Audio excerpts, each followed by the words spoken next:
FC here from E-MTB Review, and I'm here to review the Ride1up Prodigy XC.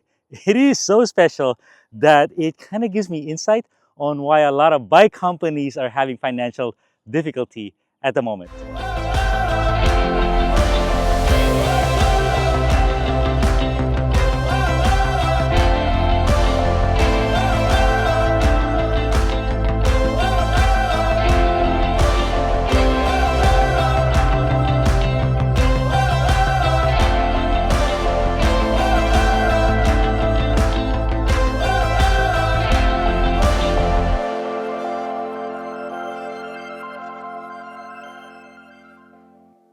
What's up, everybody? We have a bike here. I thought it was a commuter bike, kind of a mountain bike from a company I've heard quite a bit about, Ride1up. I've heard about it from my friends. They said, hey, you gotta review that, there's something going on. So I got it, and right here, this is the Prodigy, and it's a class 3 e-bike, so it can go 28 miles an hour. And what's really special about it, aside from being a hardtail kind of mountain bike, commuter bike, is it has a mid-drive motor. A mid-drive motor is what you see on all the Levos and the track rails, the pivot, the expensive stuff is here in this motor. Because a mid-drive motor centers your weight balance, a hub motor doesn't really work for mountain bikes. So mid-drive does that. Hub drive motors, they could care less about your shifting system because they are after the shifting system. This one, when you change gears, the motor is able to realize that help. That way, this thing can climb steep hills. Okay, so I said, all right, interesting. And it has 27.5 wheels, front suspension, kind of a basic build, Tektro brakes. And I said, let's take it out on the trail. So what I'm gonna do on this video is give you pros and cons of this bike. I've been riding it for the past week or so, and I've learned a lot about it. What we got going on is a Bros motor. Bros is what you see on all the specialized full powered bikes, and they just private label it, or they don't say who does it. And this is not their super high-end motor. I believe it's called a sprint motor, so it's a little more raw on the exterior.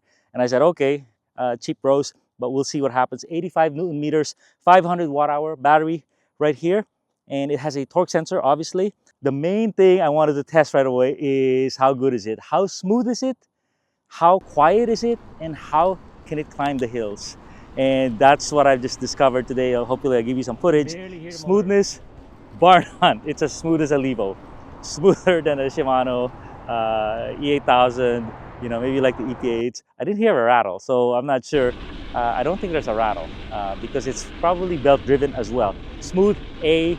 Quiet, A+. I can't hear the darn motor. It's about as quiet as, I don't know what the most quiet motor, for the Fatsuwa maybe, but this one is a lot more torque. And finally, can it climb hills? And yes, it can. It's 85 Newton meters, legit. There's no, they didn't, German company, so they didn't cheat the specs. Mind you, this thing has a huge front ring and just like 1132 on the rear. So not a lot of gearing, but I did these 20% grades, not a problem. So that passes the litmus test right there. Man, that motor is cool. Okay, so the bike itself, how does it ride? It's 27.5 on Forecaster tires. It's a good mix between a little bit of dirt like this. So first, the frame. The frame is not too bad, not too bad. A lot of Chinese bikes that I get, they just overbuild the aluminum frame, so you feel every bump. This one, it's got nice shaping, little top tube there, so I feel a little bit of compliance. It's still a stiff ride, but a little bit of compliance compared to the norm. The fork, 120 mil of travel, and it's okay. It's okay. It's an air fork too, which is really cool because you can adjust it to your weight. I hate it when they're spring shocks and they have to cater to 100-pound riders and 300-pound riders. So this one, I let some air out and I'm getting some travel.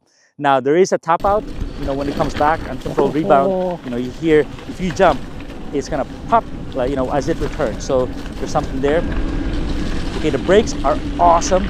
These are Tektro brakes. Tektro is the best when it comes to commuter e-bikes, and these are four-piston brakes. And short stem, I think they have some mountain bike roots, that company, Ride1up, because a lot of this stuff is standard. Standard stem, standard bars. Not very wide bars, seat posts. The seat I had to change. They had kind of a racing saddle that was very hard. So and it would be nice if it had a dropper post for a hardtail. But I was going to complain about that, but not anymore. Once I heard the whole value, it has micro shift.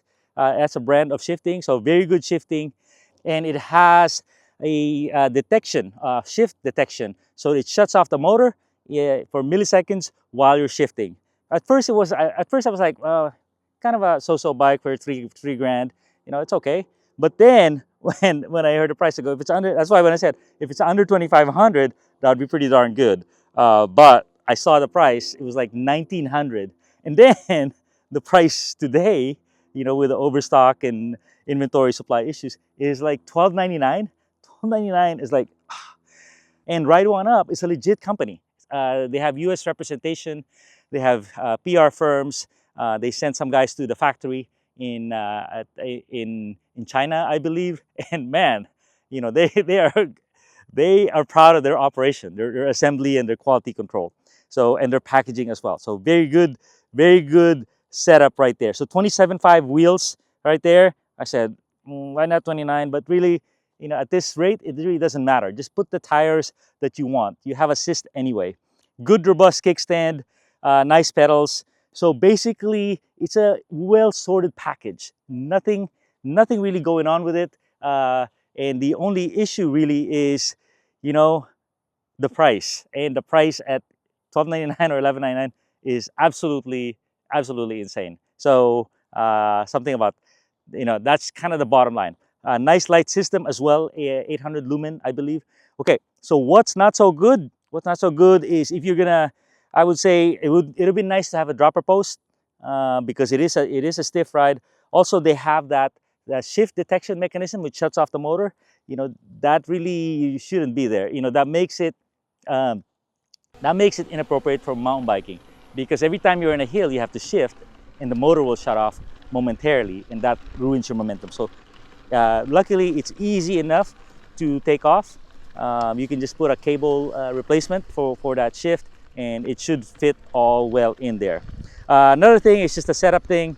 The brakes are too close to the bar. It's right up against the grip, and if you're a mountain biker, you know you got to space it 10-20 mils away. So that's just setup thing. But as you can see, I'm kind of grappling here for weaknesses because it's not perfect, but really just an amazing package. This Bose controller is so small, I can hardly see it in the sun, but there's so many buttons in such a small package. Really discreet, I love that. And you know, when you see the package, the price, I shouldn't be complaining about a dropper post, you know.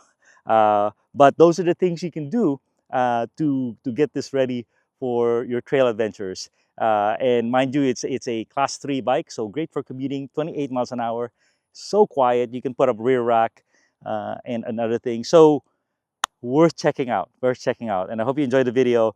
There's going to be links in the description, and I'm going to look into their website as well. There might be other sales. Now that I know their quality and their support, you know, it's worth, if this is not the bike for you, there might be other bikes out there in the Ride1up lineup. Thanks a ton, everybody.